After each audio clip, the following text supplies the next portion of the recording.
Most are afraid of unknown depths, skirting shores thinking world flat, and with the island girls in celebration of new religion.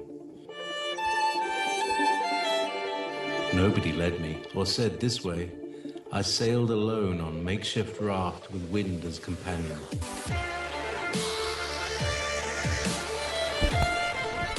Fate for deliverance, confidence enough to assess new dispositions.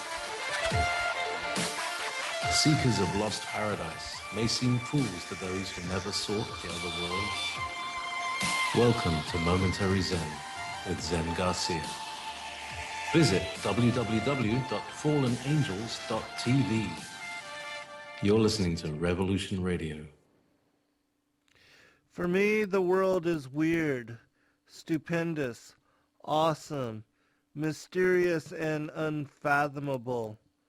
My interest has been to convince you that you also must assume responsibility for being here in this marvelous world, in this marvelous desert, and in this marvelous time. I wanted to convince you that you too must learn to make every act count, since you, like myself, are only going to be here for a short while. Too short, in fact, to witness all the marvels of it.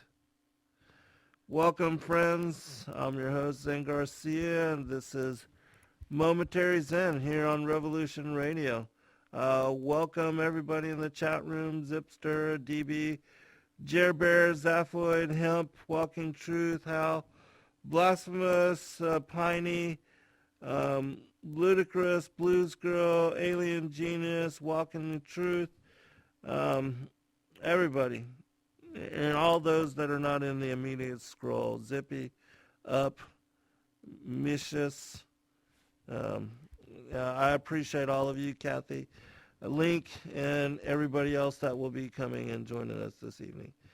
It's always a pleasure to fellowship with all of you, and I thank you for your friendship. It's going to be an interesting show. I had those of you that know this past week, I had spent the weekend, 4 days from Thursday to Sunday, at Jekyll Island with family and friends, celebrating the coming together and the marriage of my cousin Patrick to his long-term fiance, Laura Tong. And so it was a really interesting journey, and it was good to be down there in such capacity in meeting with family that had flown in from all over the world, including California and as far away as Korea and other parts of the country, and all gathering together.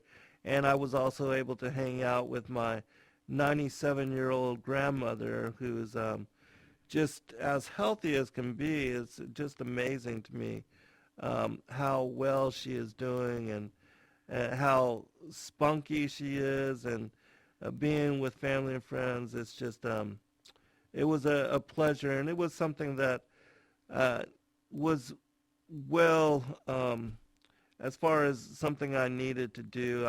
It had been a while since I'd, just taken 4 days from separating from the work that I do, and just taking time to enjoy the elements and be with, even though I spend every day in similar capacity, and just going outside and reading the books that I love to read, whatever I may be studying and researching during that particular time, and also working on my own projects, the writings that I'm currently involved in. I've got 4 books that I'm actually working on all at the same time right now, and it's just so much I want to bring forth, and hopefully I will do that. I'll also, just so you know, I just started a book on the firmament and the dome, and its connection to my last book, as far as the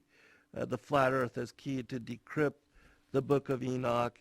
Also, I've got a second book of the Lucifer, father of Cain, that is filled with all new information that is also confirming affirmation as to the publication of my fourth book, Lucifer, father of Cain, which covers in great detail the things that we were even speaking about last week. And it's interesting to me to see that there's so much new interest in this particular topic. I'm really excited to see that because I've been, bashed and criticized and harassed and demonized for speaking about it and sharing it as revelation for a very long time. It's something that is, and specifically last week we covered the enmity between the seed lines in Genesis 3:15, and also how the serpent seed has its beginning with the parable of the garden, the Eve's eating of the fruit of the tree of the knowledge of good and evil, and not with Genesis 6, which was the incursion of the fallen watchers, their mating with the daughters of humanity, as it says in Genesis 6. But in my opinion, if it were not for the beguilement of Eve leading to Cain being a hybrid firstborn son of the devil, that, in my opinion, the incursion of the watchers and their mating with the daughters of Cain and creating a race of giants could not have occurred. And that most people skip that or try to ignore that, or denying that Cain was a child of the serpent.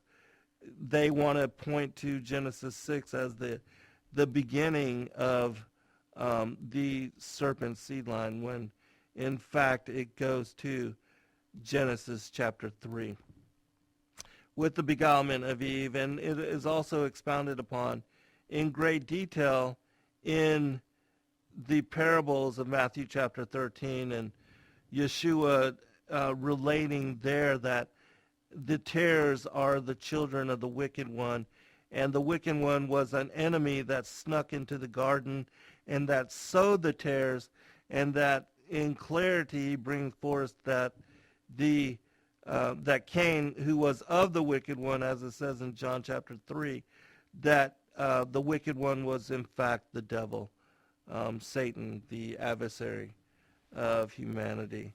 And so anyways, this evening,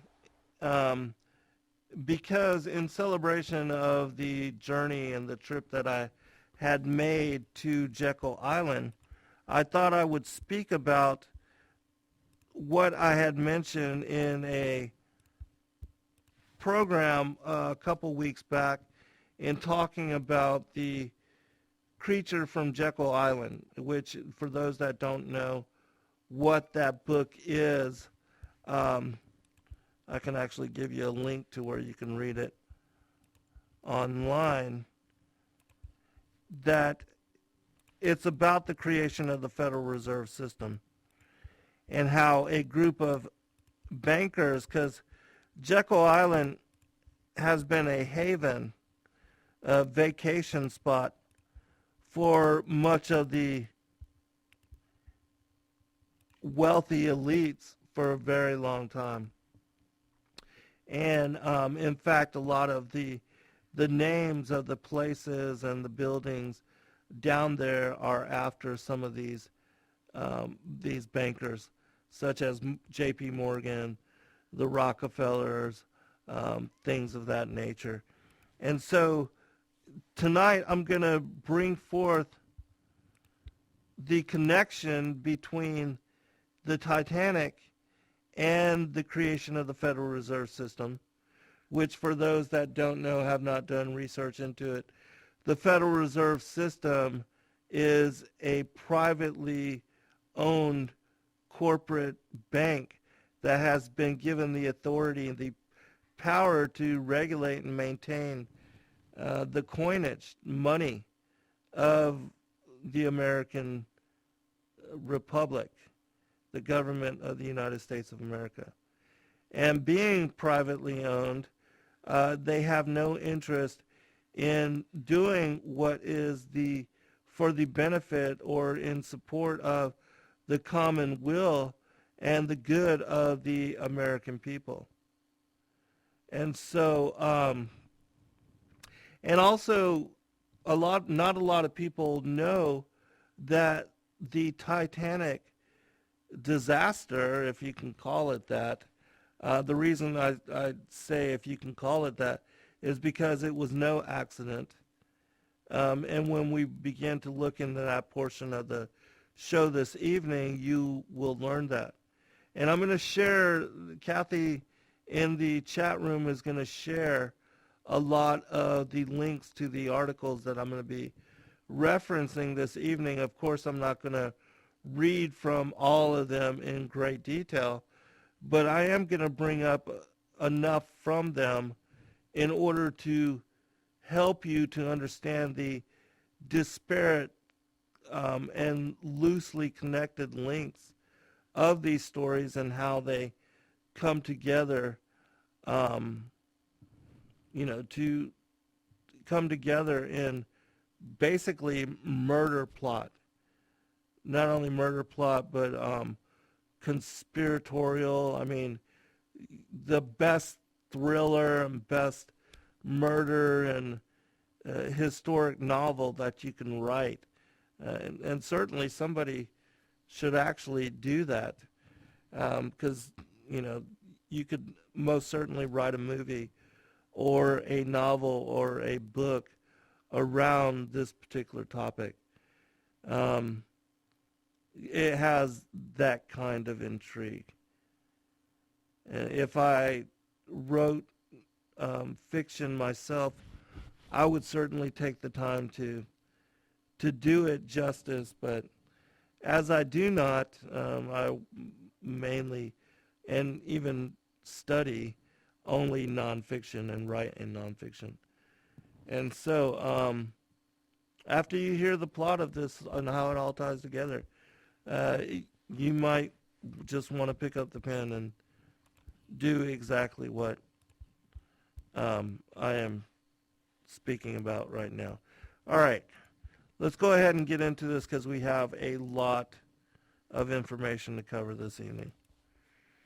The connections of the Titanic with this particular plot and this story we won't get into until I basically set the foundation for America, and as well as several American presidents, their war against these central banks and the shadow government that has, for time immemorial, since before even the creation of the United States of America, have been attempting to subjugate and to imprison and enslave America and its people with the creation of a central bank issuing to themselves the power and the authority to regulate commerce as well as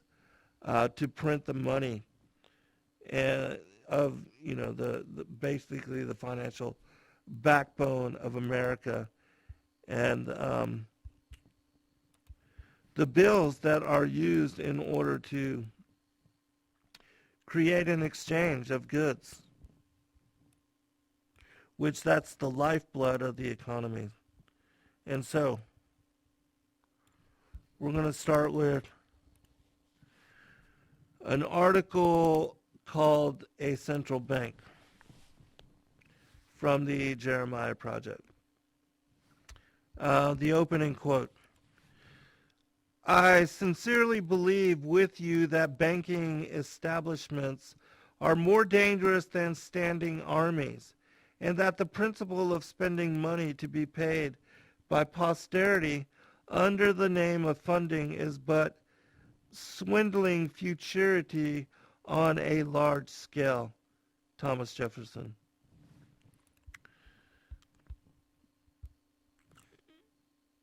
All right.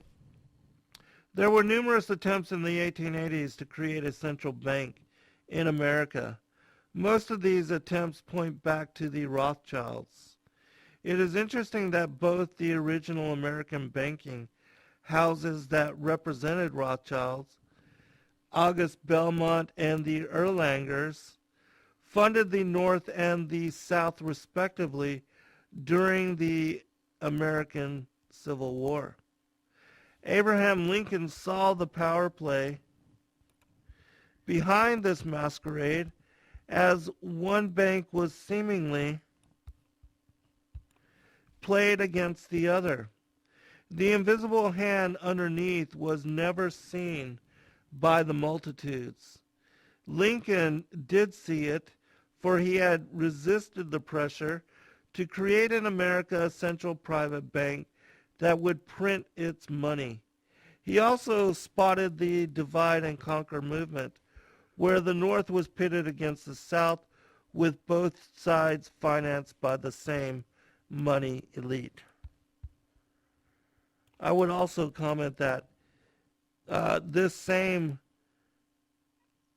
underhanded and very shady tactic of utilizing controlled opposition in order to bring forth the New World Order and the agenda of it is still in play even to this day.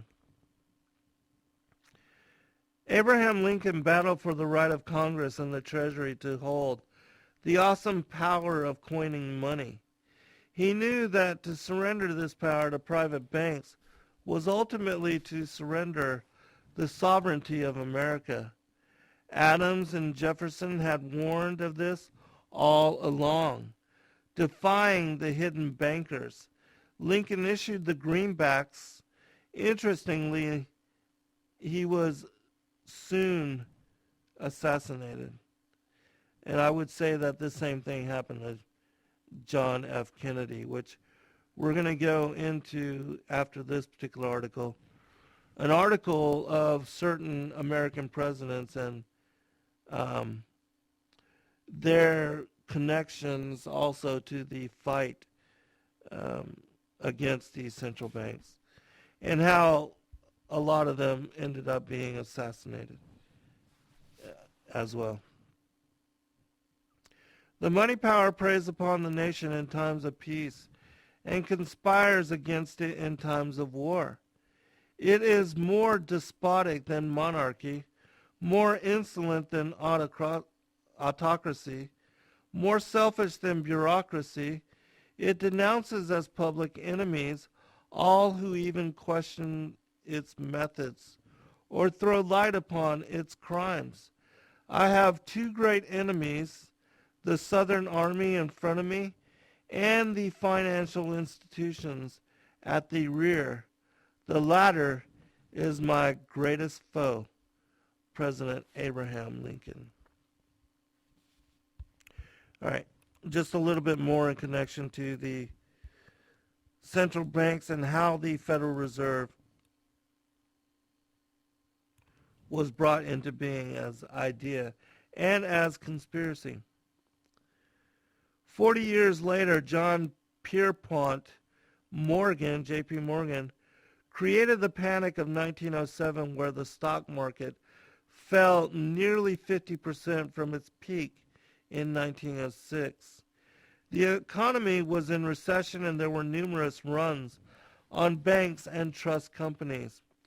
Early in 1907, Jacob Schiff of Kunloeb and Company, in a speech to the New York Chamber of Commerce, warned that unless we have a central bank with adequate control of credit resources, this country is going to undergo the most severe and far-reaching money panic in its history. That statement is, connected to problem, reaction, solution, because that's exactly what they have done in order to bring forth and to create support and to lock into which really they never even did that, but they have perpetuated the approval of, as far as the Federal Reserve System.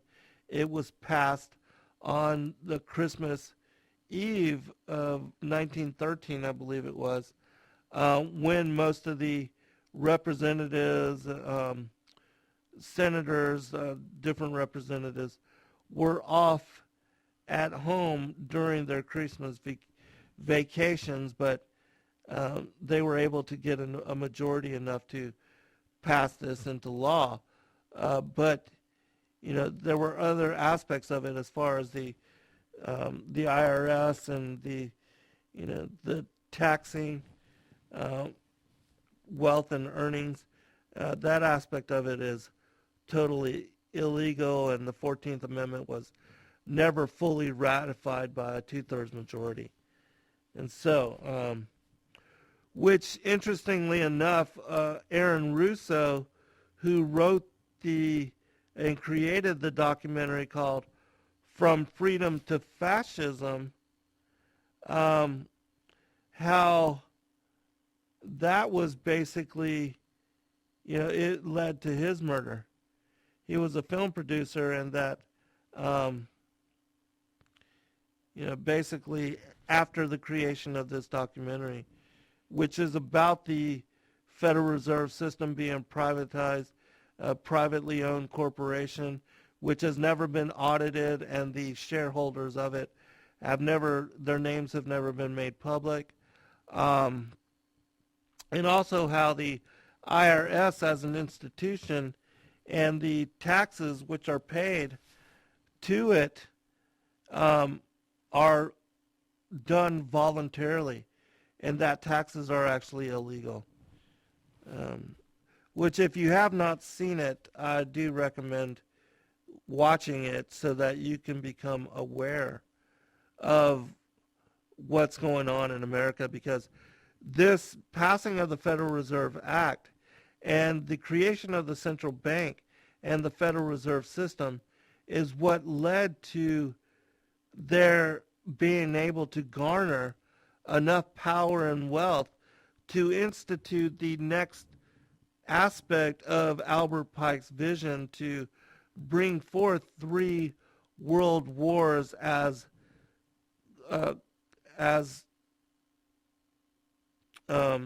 precept to then form a one world order. Which, if you don't know what I'm talking about there, you can just look up Albert Pike, 3 world wars, and he basically laid it out a long time ago. And it was prophetic, because his vision and his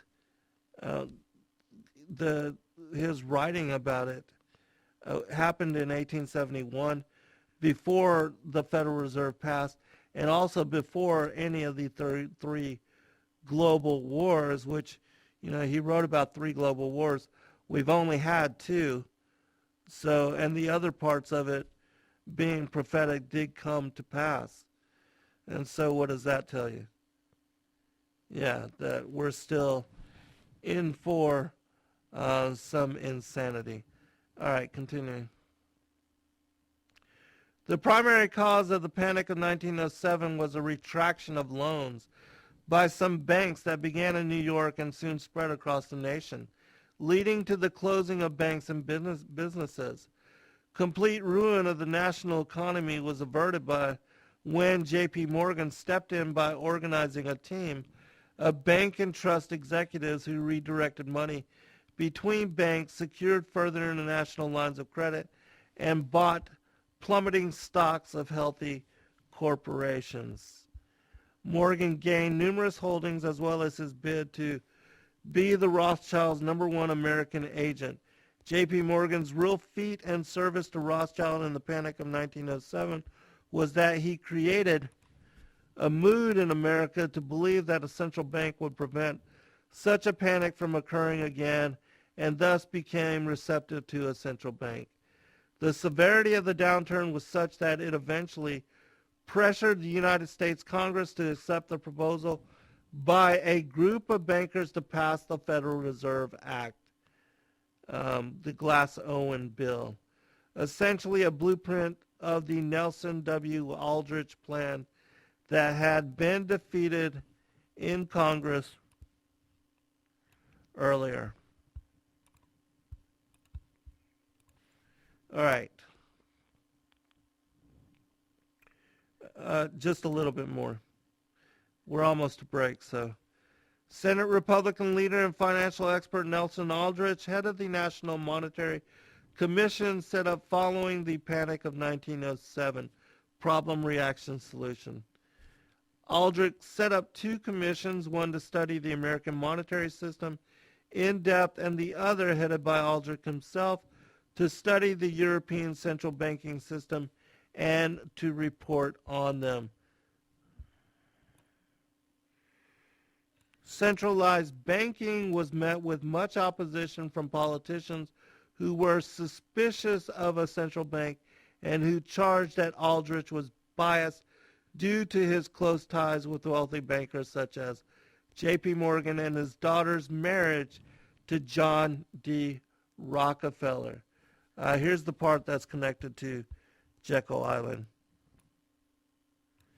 In 1910, Aldrich and executives representing the banks at J.P. Morgan, Rockefeller, and Kuhn, Loeb and Company secluded themselves for 10 days at Jekyll Island in Georgia. The executives included Frank Vanderplip, president of the National City Bank of New York, associated with the Rockefellers, Henry Davidson, senior partner of J.P. Morgan Company, Charles D. Norton, president of the First National Bank of New York, and Colonel Edward House, who would later become President Woodrow Wilson's closest advisor and founder of the Council on Foreign Relations. There, Paul Warburg of Kuhn, Loeb and Company directed the proceedings and wrote the primary features of the Federal Reserve Act. All right, we'll be right back. All right, welcome back, everybody. We got to the Jekyll Island meeting, which is the book, The Creature from Jekyll Island, is all based upon this particular meeting and how it set the foundation for what would become the Federal Reserve Act. And also in connection to Albert Pike's vision for creating 3 global or world wars, that this was done in order to bring forth this one world order and world government through an international organization which ruled and controlled by the elite, the banker elite and the corporate industrial elite, that they would then be able to basically subjugate international law, and through the likes of the United Nations to trump national sovereignty and the will,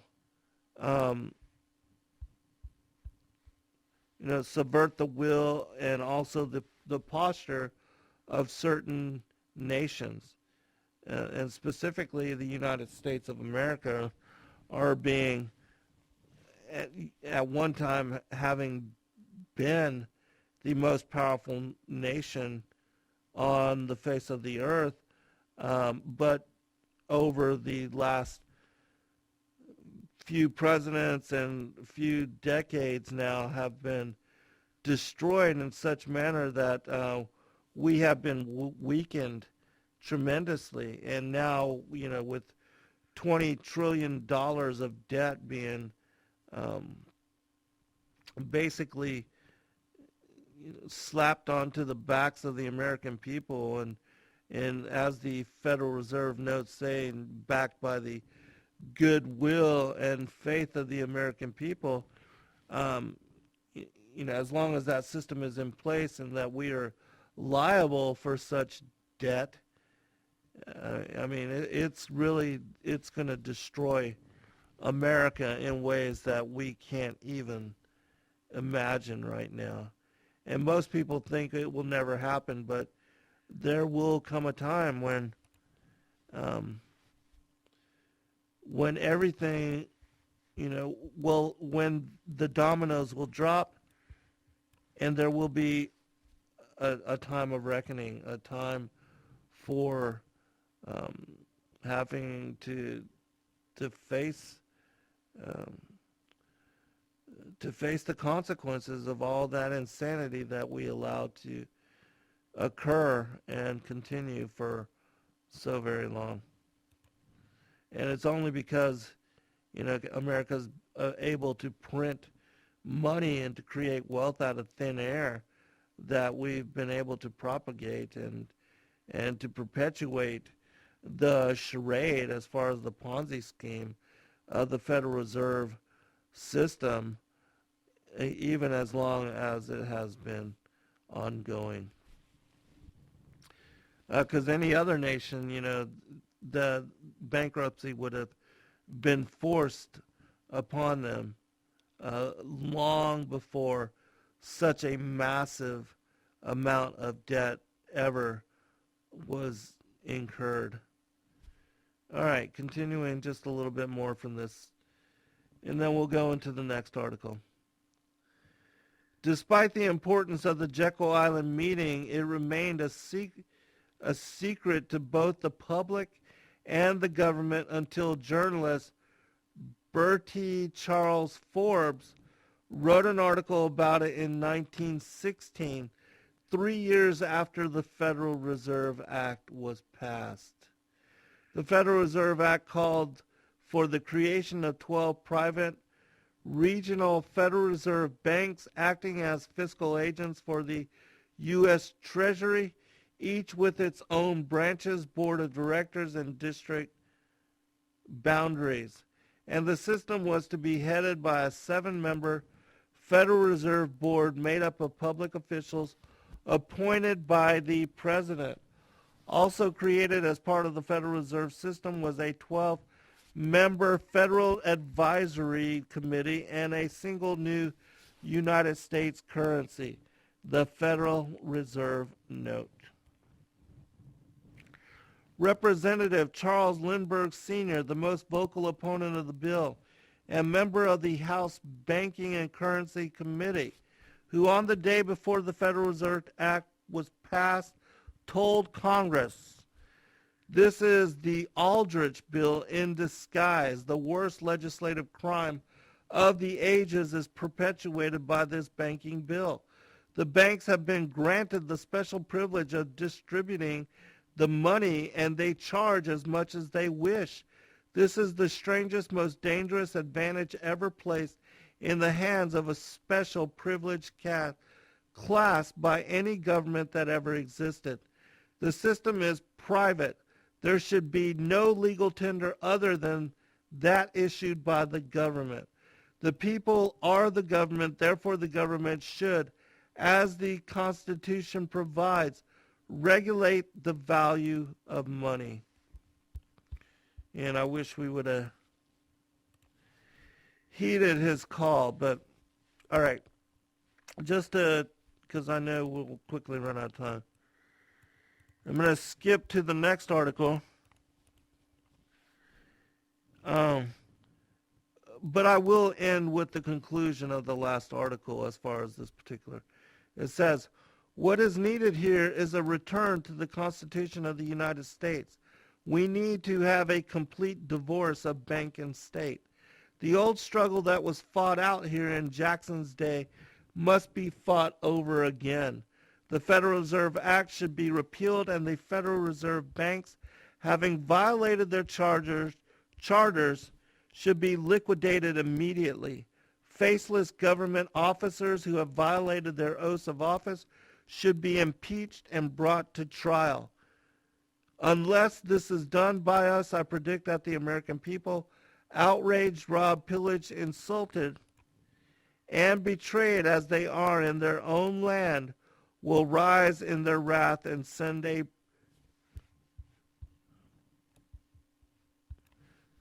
president here who will sweep the money changers out of the temple."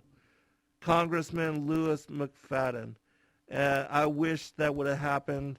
It seems like the American people are too complacent or just, too blind, or it also says in the protocols that they would create amusements and distractions to keep the mind of the of a vigilant citizenry, which we are no longer, occupied, so that the things that are truly of importance wouldn't even be deliberated or questioned or even speculated upon. All right, the next article is called U.S. Presidents Murdered by the Rothschild Banking Cartel. Just to give you an idea of the war that has occurred and taken place between the central banks and the American, presidents, as far as being representatives or trying to be of the American people and looking after our interests, and that of Congress, and being to maintain commerce and to regulate the money and the coining of it. Abraham Lincoln worked valiantly to prevent the Rothschilds' attempts to involve themselves in financing the Civil War. Interestingly, it was the Tsar of Russia who provided the needed assistance against the British and the French, who were among the driving forces behind the secession of the South and her subsequent financing. Russia intervened by providing naval forces for the Union blockade of the South in European waters, and by letting both countries know that if they attempted to join the Confederacy with military forces, that they would also have to go to war with Russia. The Rothschild interests did succeed through their agent, Treasury Secretary Salmon P. Chase, to force a bill, the National Banking Act, through Congress, creating a federally chartered central bank that had the power to issue U.S. banknotes. And afterward, Lincoln warned the American people, quote, "The money power preys upon the nation in time of peace and conspires against it in times of adversity. It is more despotic than monarchy, more insolent than autocracy." I read this, but more selfish than bureaucracy. I see it in the near future, a crisp approaching that unnerves me and causes me to tremble for the safety of our country. Corporations have been enthroned. An era of corruption will follow, and the money power of the country will endeavor to prolong its reign by working upon the prejudices of the people until the wealth is aggregated in a few hands and the republic is destroyed. Lincoln continued to fight against the central bank, and some now believe that it was his anticipated success in influencing Congress to limit the life of the Bank of the United States to just the war years that was the motivating factor behind his assassination. All right, skipping down just a little bit.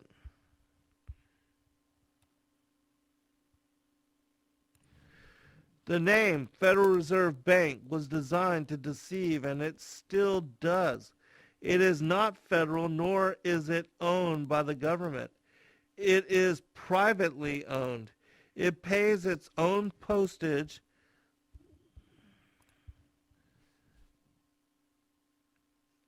It pays its own postage like any other corporation. Its employees are not in civil service. Its physical property is held under private deeds and is subject to local taxation. Government property, as you know, is not.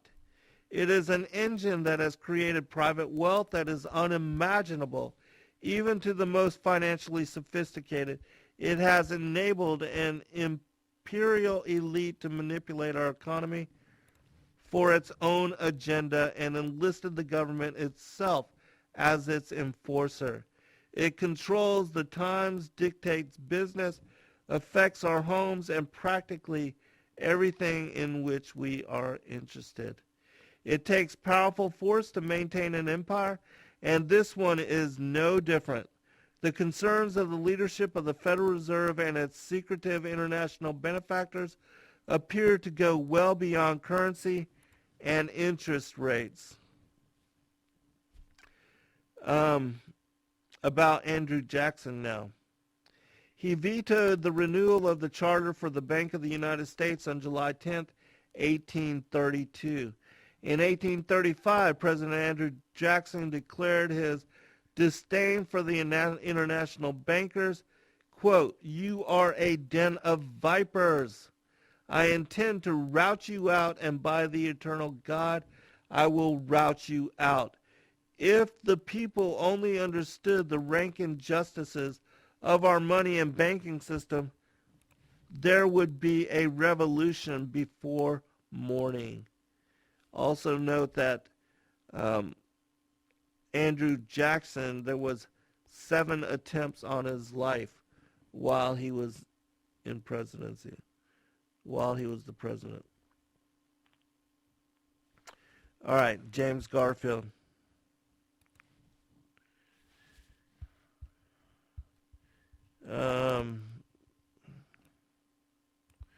President James Abram Garfield, our 20th president, had previously been chairman of the House Committee on Appropriations and was an expert on fiscal matters.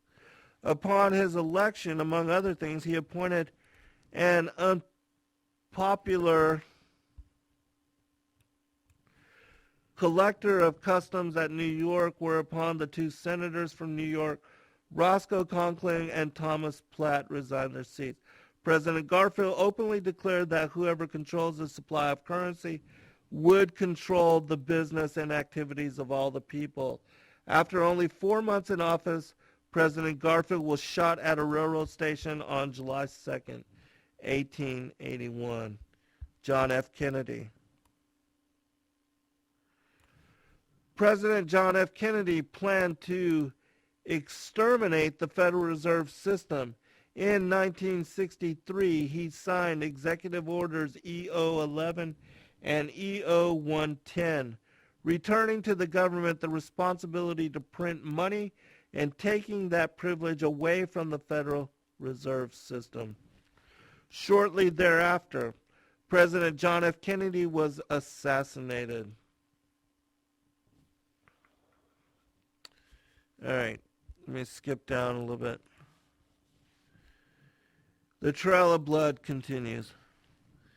In the 70s and 80s, Congressman Larry P. McDonald spearheaded efforts to expose the hidden holdings and intentions of the international money interest. His efforts ended on August 31st, 1983, when he was killed when Korean Airlines 007 was accidentally, quoted, shot down in Soviet airspace. Senator John Hines and former Senator John Tower had served on powerful Senate banking and finance committees and were outspoken critics of the Federal Reserve and the Eastern establishment. On April 4th, 1991, Senator John Hines was killed in a plane crash near Philadelphia. On the next day, April 5th, 1991, former Senator John Tower was also killed in a plane crash. All right, we'll skip down a little bit more, and then we'll get into the next part of this.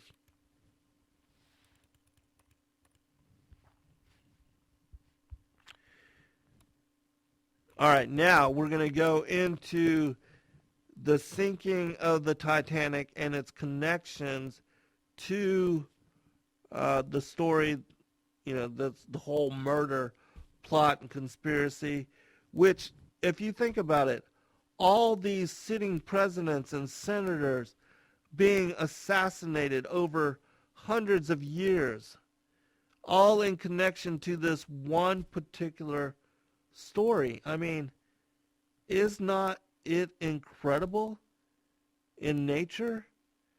I mean, you could really write a whole series of novels, each outlining a different aspect of this story. That's how intricate, how detailed, and how long reaching as far as, spanning several decades and even centuries, how incredible this story really is. And yet the public is just has no knowledge.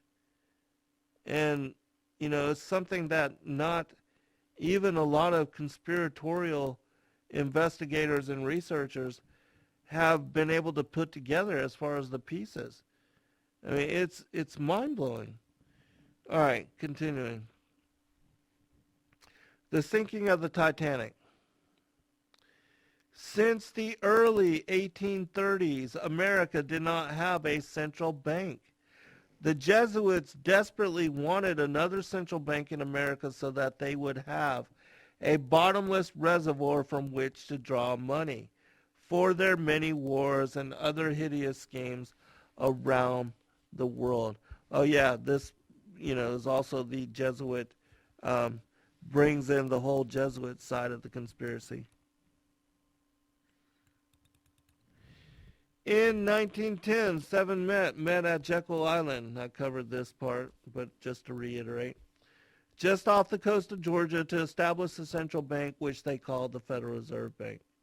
These men were Nelson Aldrich, Frank Vandercliff, both representing the Rockefeller financial empire, Henry Davison, Charles Norton, and Benjamin Strong, representing J.P. Morgan, Paul Werger, representing the Rothschild banking dynasty of Europe, and we have already seen that the Rothschilds were the banking agents for the papacy's Jesuits, holding the key to the wealth of the Roman Catholic Church.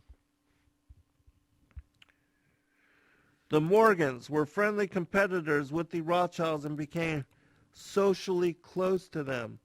Morgan's London-based firm was saved from financial ruin in 1857 by the Bank of England, over which the Rothschilds held great influence.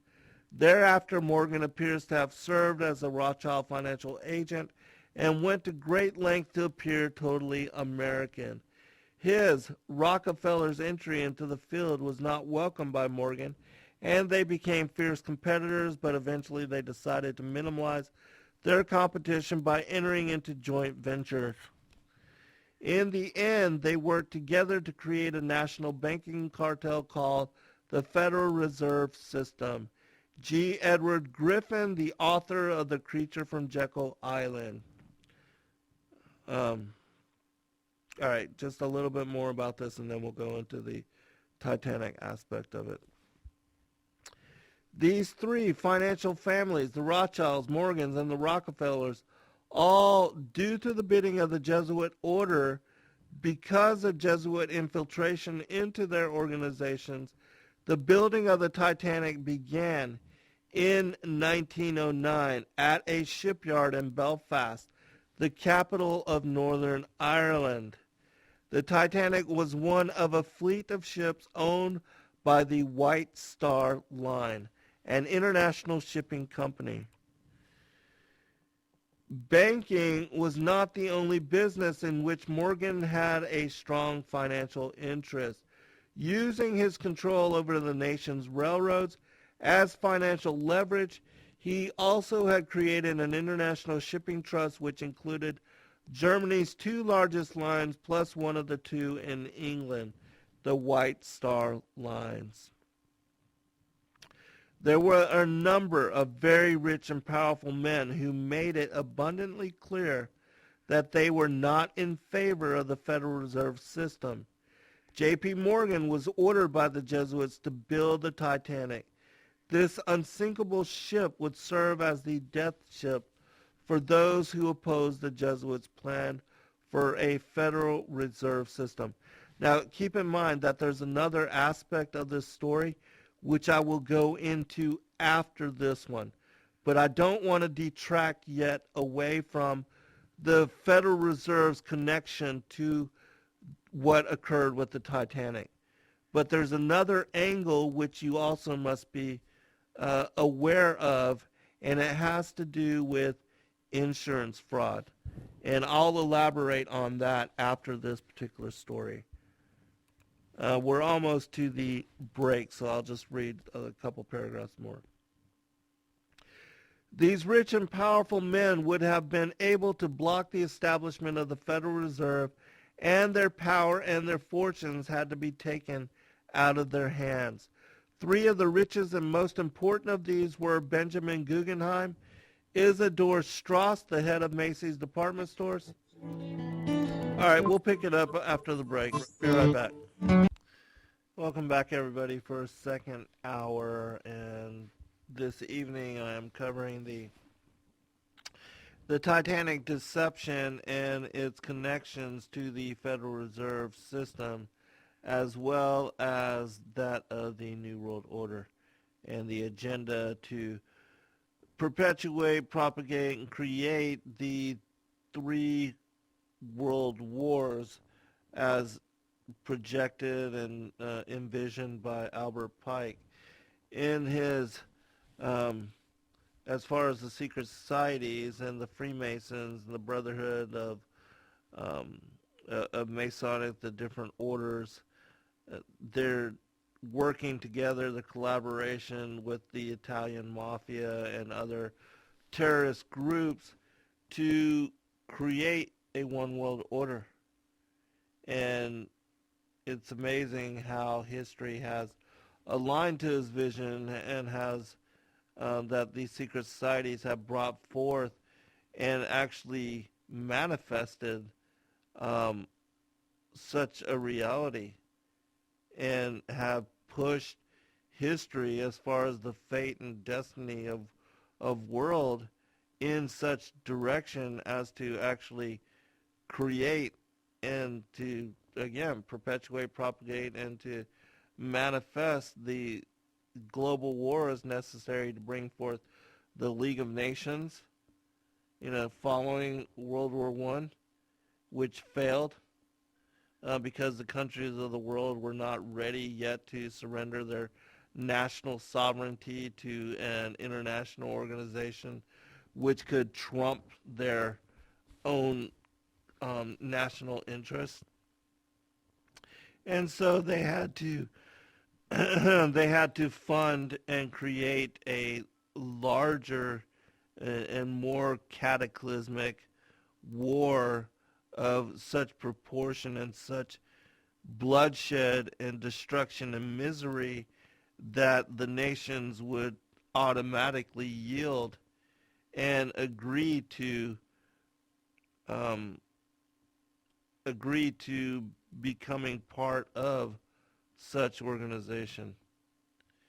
And thus, after World War II, we had the creation of the United Nations, which, because it's been in existence for so long now, it actually has credibility when it is totally undeserving of such, in that its charter was to prevent further wars and to assist the relationships of nations so that conflict would be unnecessary, and yet they have, basically created conflict. And since the creation of Israel by the United Nations and the global elite, that has been, as it says in Zechariah 12, a cup of trembling among the nations.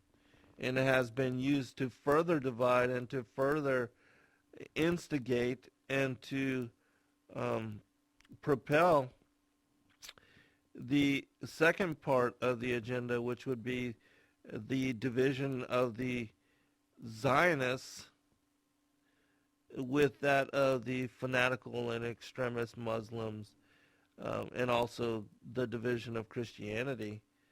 And what would be the third global war, in that these two opposing forces and sides, in exhausting each other through war and financial collapse and other means and measures, then atheistic and godless communistic nations such as China and Russia would be propped up, the manufacturing base shifted over to them, so that they could then become the seat of world power.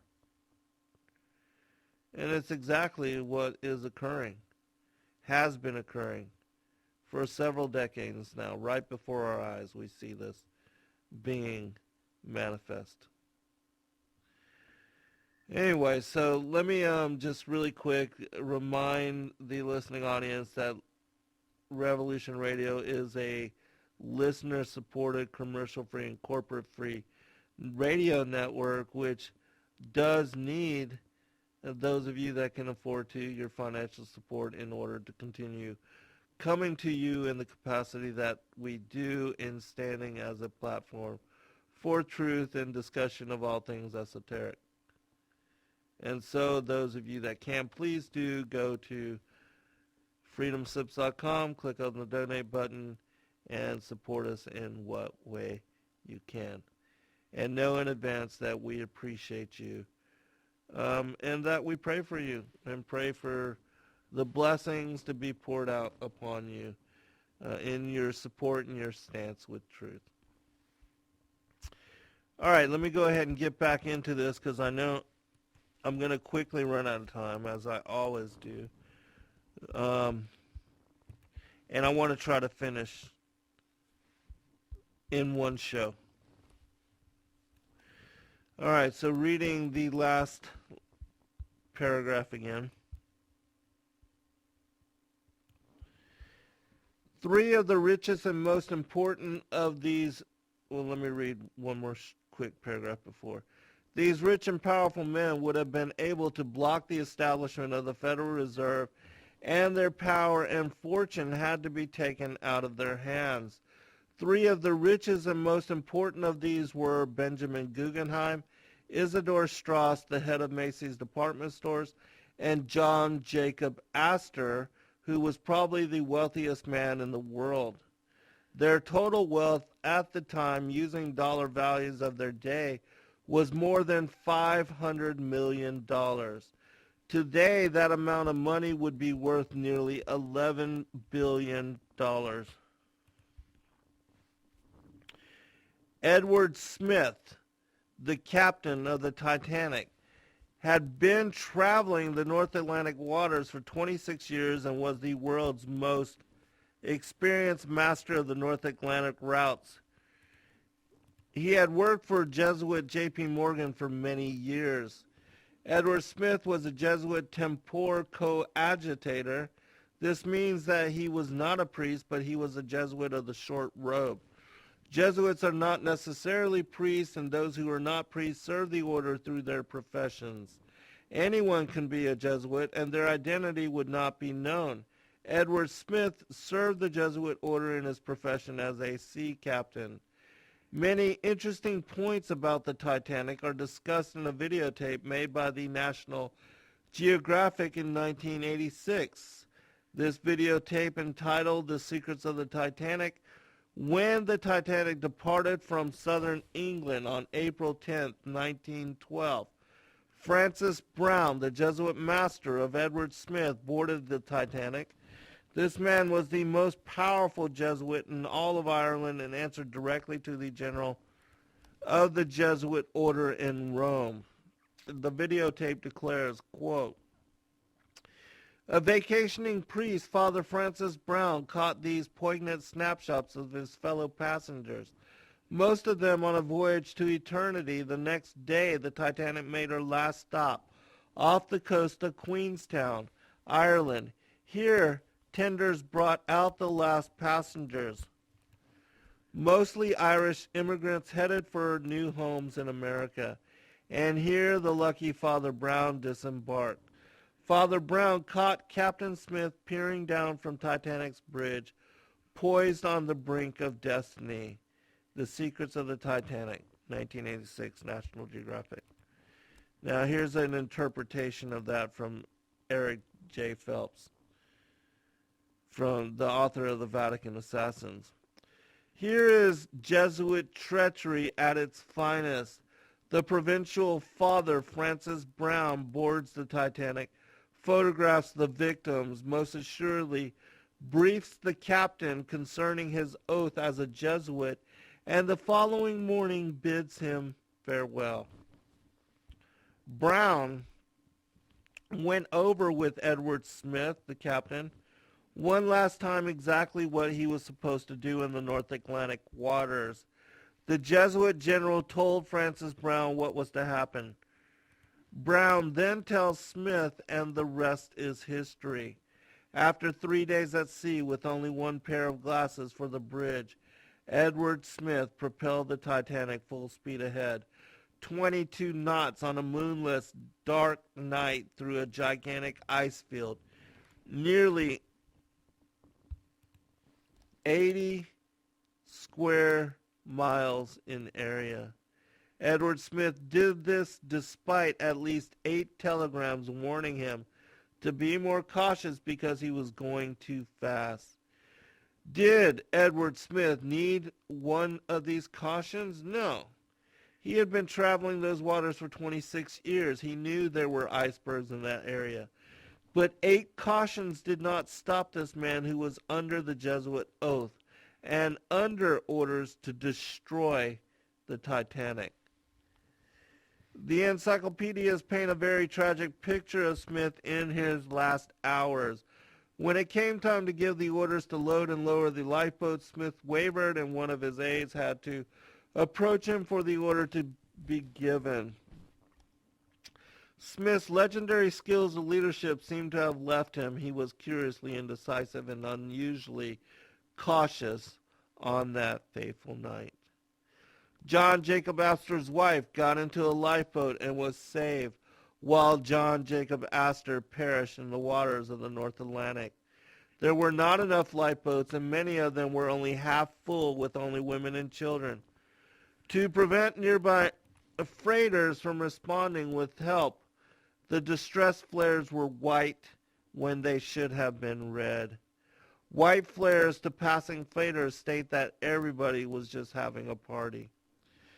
The unsinkable ship, the Floating Palace, was created to be the tomb for the wealthy who opposed the Federal Reserve System. And by April of 1912, all opposition to the Federal Reserve was eliminated. In December of 1913, the Federal Reserve System came into being in the United States of America.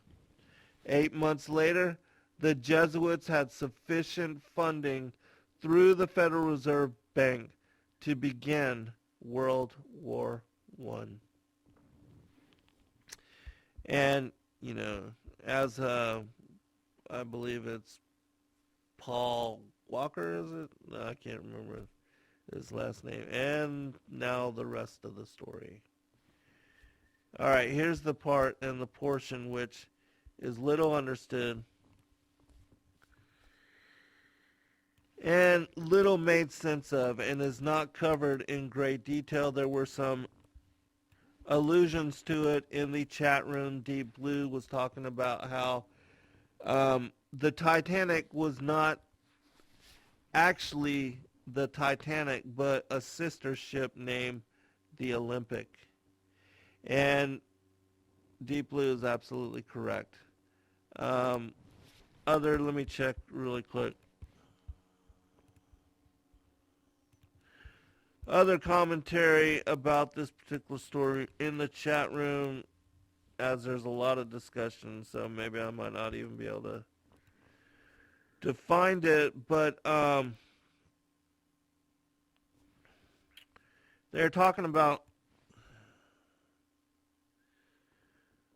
just about this particular story and how there was more to it and that not a lot of people understood this particular angle, this particular perspective. And not understanding that, they were unable to make sense, as to why the captain, after being warned 8 times, just continued full throttle, full head. And why, when they were able to make really quick turns, would he head just directly for an iceberg and then cut it in such way that it would cause the most damage that it could to the Titanic as ship. And so let's go ahead and get into this story. which in my opinion is the most intriguing and aspect of it.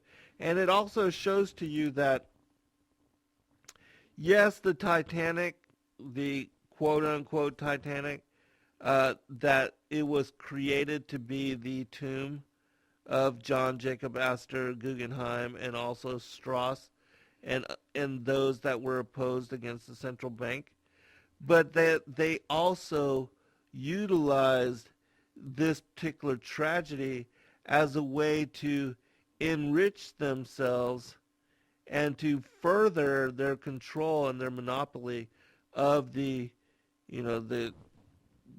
shipping lanes and shipping lines. And so, I mean, the degree of evil and the extent to which these bankers, in their allegiance to Lucifer as being the light bearer and also the sun god, how, to what lengths they will go in order to further their wealth and further their power, further their control, and further their descent into the deep abyss as far as walking upon, running, dancing upon the broad path of destruction in celebration of their riches and their status.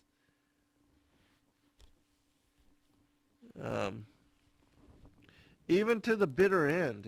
It's just amazing to me that people would sell out their souls, and face eternal damnation, all for the sake of temporary gain, riches, and rewards.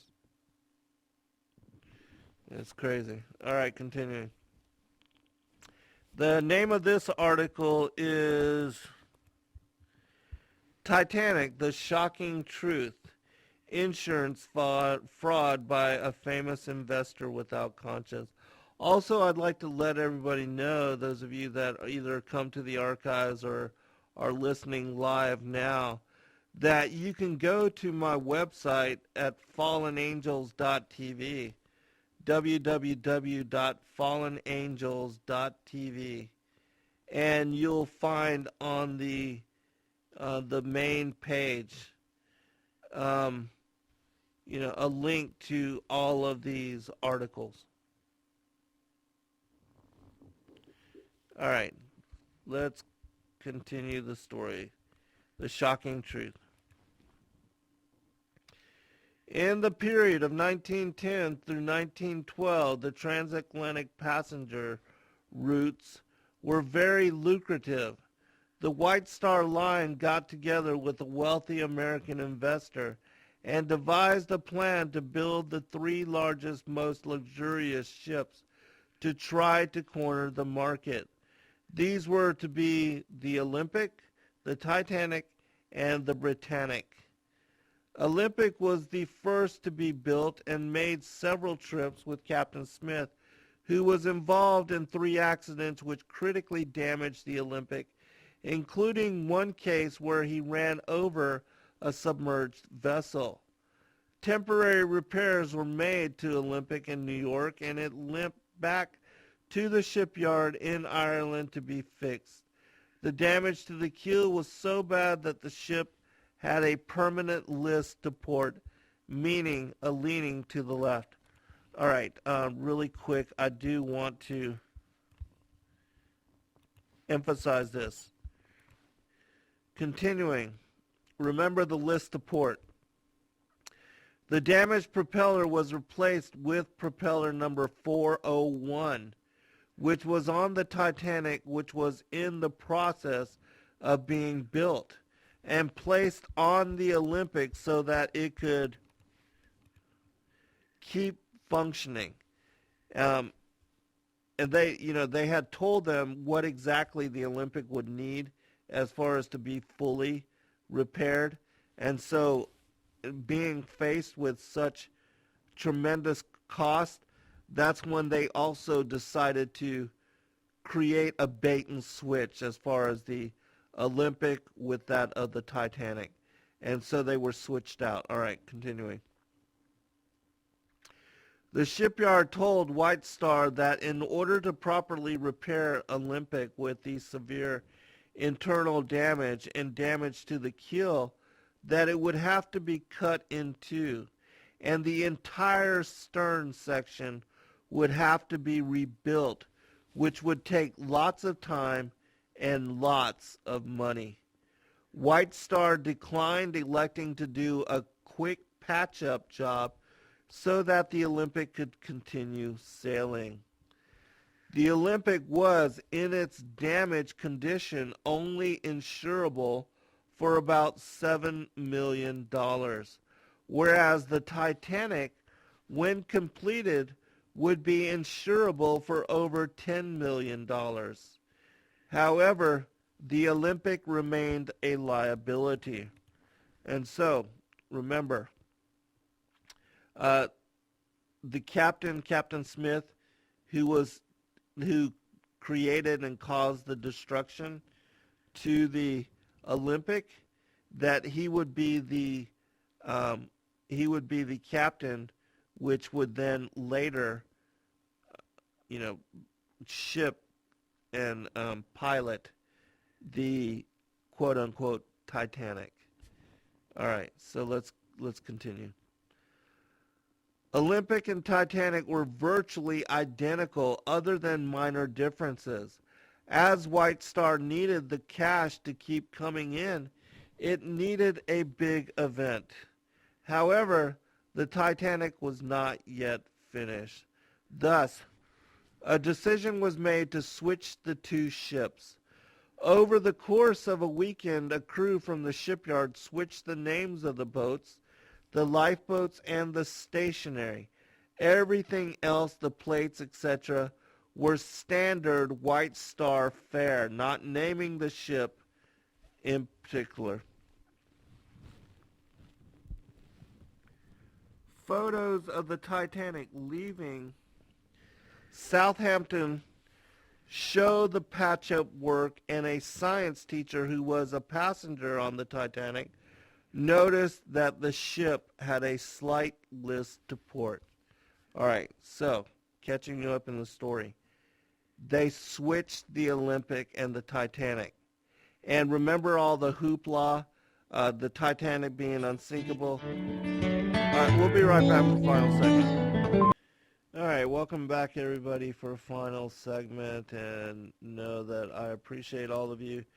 And thank you again for taking the time to fellowship with me and to listen to me as I lay the foundation and the details of, this particular story. It's certainly interesting to me when I learned and discovered about it. All right, continuing.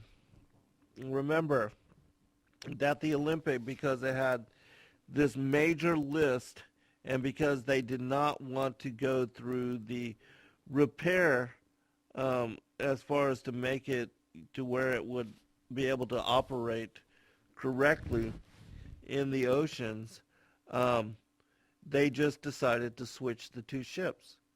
And because they were going to, kill off John Astor and Strauss and Guggenheim anyways, why not take care of this particular problem as well and go ahead and just, why sink a perfectly good ship when you can replace it with one that you're having problems with anyways, and also collect the insurance for a ship that, was $5 million more insurable, and also, and because there was all the hype about the Titanic and its maiden voyage and being an unsinkable ship and all of these elitists wanting to be part of that. And I do believe that many invitations went out, and that was one of the ways that they were able to, lure in individuals like John Jacob Astor and others to the ship, and then everybody else was just basically like cannon fodder.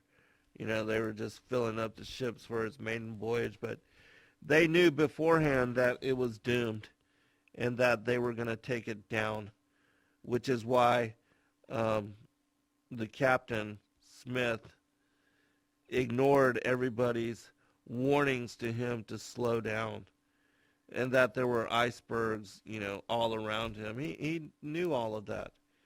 He knew, and this is why he was somber, is because he knew that his death was impending.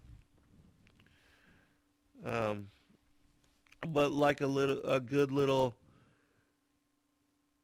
as far as these elites and being part of these secret societies, just like the different patsies that are ordered to shoot presidents and that either are killed themselves or have to serve out very long terms in prison. They do their bidding. They follow their orders, and they do what they are directed to do. And so, continuing. Photos from the sunken Titanic show that there was gray undercoating paint under the surface of the black paint. The Titanic did not use gray paint. This was only used on the Olympic. Photos of one of the propellers on the sunken ship, the Titanic, when it was discovered, show one of the propellers with the number 401 on it. And that, again, this shows that this was the propeller that was taken off of the Titanic while it was being manufactured and put together. And this was the replacement propeller that was put onto the Olympic.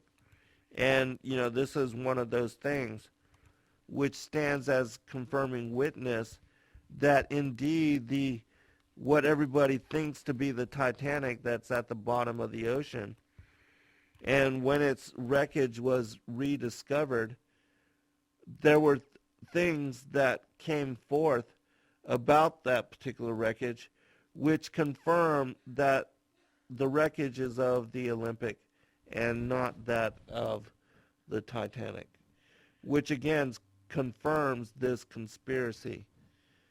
Before the discovery of that wreckage, there was no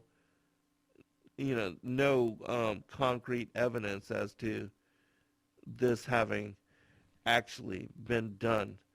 But since, the discovery of the wreckage and these kind of minor details haven't come forth, it absolutely confirms the premise of this story.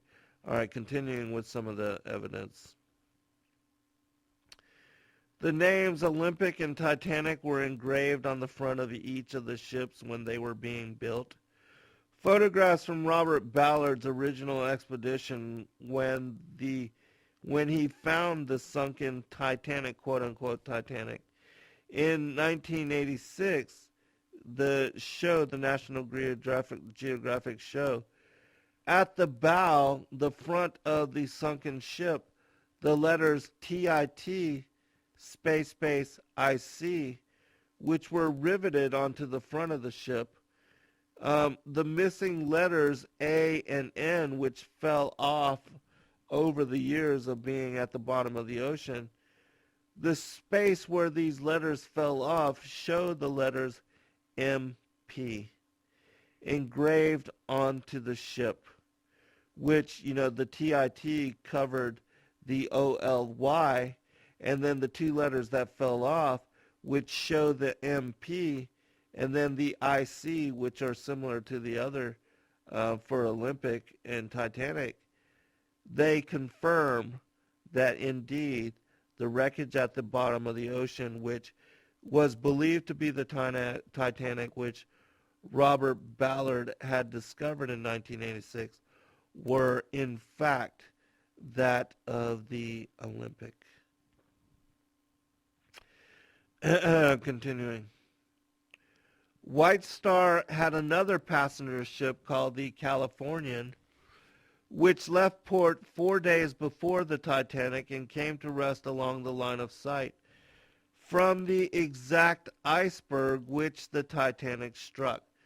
It's my opinion that this ship was there in order to confirm and to report back to J.P. Morgan, the owner of the White Star Lines, and to the other Jesuits that were in charge and that had ordered Edward Smith to sink that of the Olympic, that they were there to confirm and to report, to have eyes on as to this particular event having gone down in the way that they wanted it to. All right, continuing. During the night of the sinking, the captain of the Californian telegraphed Captain Smith of the Titanic, the same Captain Smith who had the multiple accidents while being the captain of the Olympic. 4 times with the Californian's exact location. The Californian, a passenger ship, also left port with no passengers. The only cargo was crates of sweaters. The reason they didn't have any passengers on it, because they didn't want any eyewitnesses as to the unfolding of the event. They only wanted the crew and the captain of the Californian to be able to report back to the owners and to those that, basically that they were allied and gave allegiance to. That's why the Californian had no passengers on it. The only cargo was crates of sweaters. The captain of the Californian was told by White Star that if he saw red, white, and blue rockets during the night, that these would be from the Titanic. He did not see any such rockets. The Titanic was of such state of the art at the time, and its officers with such experience, that they testified that they could spot an iceberg from at least 6 to 8 miles out from the deck, and even farther out from the crow's nest. The Titanic's rounding space, or ability to turn in the water, was only 1,800 feet. As such, the Titanic would have had more than enough time and room to avoid the iceberg which it struck. But of course, that was not the whole purpose of the journey. They were not trying to avoid the icebergs. If they were, they would have took a more southerly route. They would have never went into an area where all these icebergs were, and they most certainly wouldn't have maintained a rate of speed which would cause maximum destruction should they actually strike an iceberg. But that was the whole purpose of the journey to begin with. Which, those that don't understand this angle of it, when they look at the details of why the captain never even slowed down and just ignored the 8 warnings that were given to him, well, it can only make sense when you apply it to the information that I'm bringing forth right now. Otherwise, it just doesn't make sense. All right, continuing. The attempt to turn was not made until the iceberg was only less than 400 yards away. And the engineers, by reversing the engines and turning to port, placed the ship in the position vis-a-vis the iceberg, which caused the maximum amount of exposure to the iceberg and damage from it. That right there was the whole point of their entering into this iceberg field in the first place was to cause the maximum amount of damage to the Olympic, which everybody thought was the Titanic, as they could, so as to ensure its sinking, and so that they could collect on the insurance, and also to ensure the deaths of John Jacob Astor, Strasbourg, or Strauss, and Guggenheim.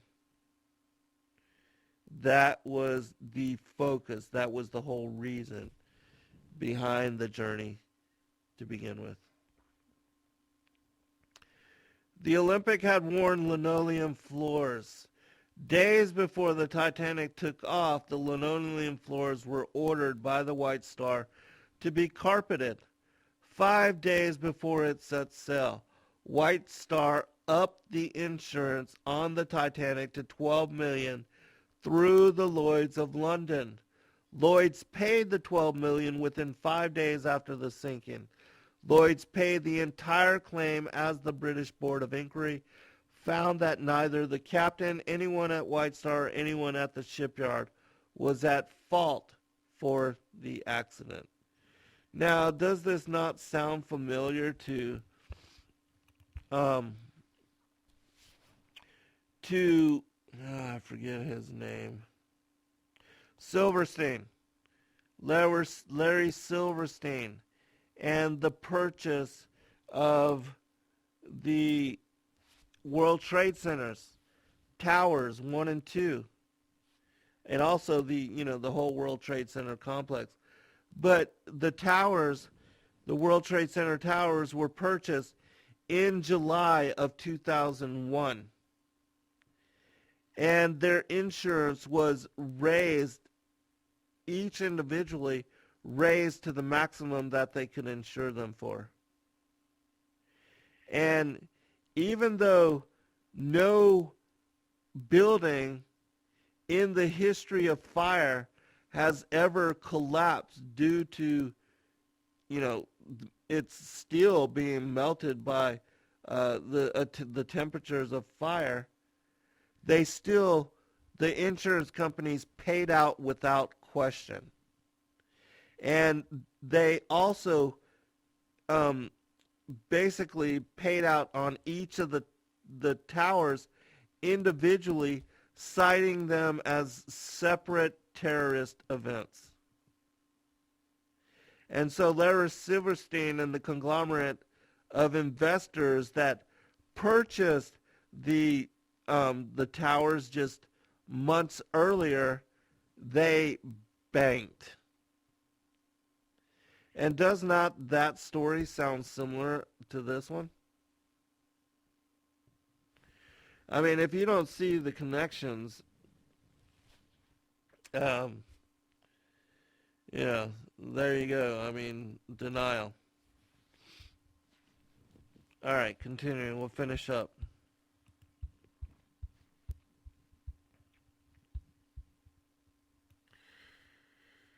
Oh, also, one other thing as far as the, Larry Silverstein and being the owner of the World Trade Center.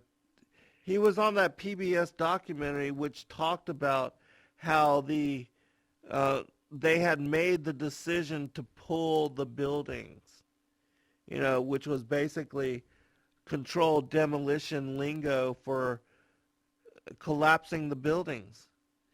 And if they were going to pull the buildings, that means the charges had to have been set prior to the events of that day, prior to the so-called hijackings of these airliners by these 19 Muslim terrorists.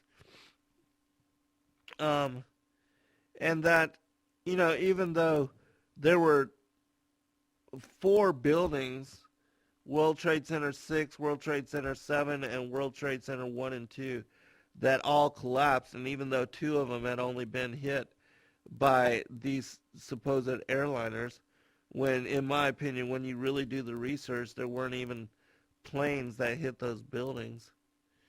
But that also shows complicity on behalf of the the mainstream media channels, because the live shot from the helicopter crew, which were, after the first World Trade Center was hit, they were up there filming the World Trade Centers, and in their live shot, they don't show any plane hitting the second tower.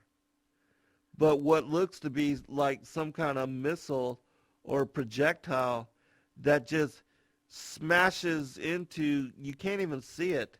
It's moving so fast, but it smashes into the second tower and just guts it. And the head of the missile just projects all the way through it and comes out the other side. Something that an airline, the plastic nose of an aircraft, an airliner, could not do. And also with the meshing, with the steel mesh that made up the outer walls of the World Trade Center towers, there's no way that the planes could have become embedded into the towers themselves. And so those videos that they show on the mainstream news, and that were repeated over and over, showing these planes completely smashing into the World Trade Center towers and then disappearing into them, complete fabrication. Hollywood. Which shows, again, complicity on behalf of the mainstream news channels, and shows that these the video of the planes disappearing into the towers and hitting the towers, they were Hollywood productions that had to have been created and shared and given to the mainstream news media outlets way in advance of the actual occurrence of the event. That lets you know how much power these groups have and how much control they have over the consciousness of America and the American people in order to be able to perpetuate such an act. And look how far, their conspiracies go back, even to the Titanic, to the creation of the Federal Reserve, to the perpetuation and propagation of these 3 global wars. I mean, it is insane. And people think that, waking up the American people, that we're going to be able to stop the New World Order? No. No. There's only one person that's going to stop the New World Order. And that's Yeshua, Jesus Christ, Savior, Messiah. All right. Let's finish up. We've got just a couple minutes remaining. We're almost done anyways. The investment banks had millions of bad mortgages. This is something alluding to the banking fall, the collapsed mortgages and all that. I'm not going to go into that. I'm going to skip that part. Oh, by the way, the American investor who owned a controlling interest in the White Star Line canceled his first-class passage on the ship less than 2 days before the Titanic took off. Citing ill health, he was found in a French resort 2 days after the sinking with his mistress. If the White Star had gone into bankruptcy, this investor who had the controlling interest in White Star would have been able to seize the boats as assets, but it would have cost him probably millions to get them back to the U.S., outfit them, market them, and try to make money on them while having to run a passenger ship business instead of just getting checks every month from White Star, who did all the work in running the boats, marketing them, selling tickets, etc., and just sending the investor checks every month. The name of this American investor was J.P. Morgan. One final thing, which I didn't get a chance to get into, but it has to do with flight the flight which disappeared, the MH370, which all of just suddenly disappeared and nobody was able to find it, and how they looked for it everywhere. But if you look into this particular story, it talks about the disappearance of some of the people that held patents that they were passengers on this flight, and that when that flight disappeared, Jacob Rothschild became the sole owner of an important semiconductor patent, and that this patent had everything to do with cloaking radar invisibility. And so you think this is also a coincidence? No. There's always a reason for these kind of things occurring. Passengers, ships, and also airliners don't just disappear or don't just get blown out of the air for no reason. There's always some particular reason which usually supports the New World Order or some kind of Freemasonic agenda in order to perpetuate further control, wealth, or, power. And so Kathy will post a link into the chat room for those of you that want to look into it more. You can just look up the name of Jacob Rothschild and the Malaysian Airlines MH370, the disappearance of that particular airline. And you'll get more as to this particular story.